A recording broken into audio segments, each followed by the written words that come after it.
বর্ষাকাল এখানে প্রবল বৃষ্টিপাত হয় তখন এই জায়গায় এই বরাক নদী হয়ে সবার পেছনে এই জায়গাটা এখানে স্যার চলে আসে চলে বন্যার সিটে এছাড়া যে সিলেটেও স্যার বন্যা খুব বৃষ্টিপ্রবণ এলাকা এখানে বছরে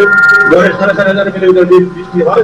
ঝড় বৃষ্টিপাতে তারা দ্বিগুণ বেশি এই বৃষ্টি যখন হয় স্যার আমরা এই আমাদের এই এলাকাটা স্যার আমাদের যে সিটিকোসি এলাকায় এই জায়গা থেকে এই জায়গা পর্যন্ত সরাসরি স্যার এই জায়গা পানি চলে আসে এই 15 মিটার সরু আমাদের উত্তর অংশ যেটা আছে এখান থেকে এই সুরমা নদী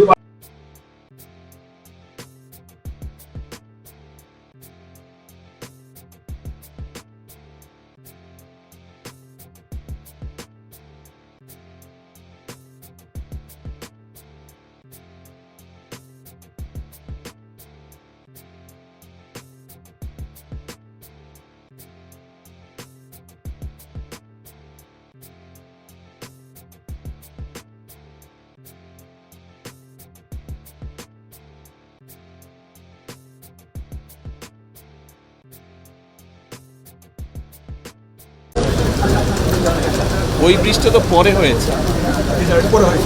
কবে হচ্ছে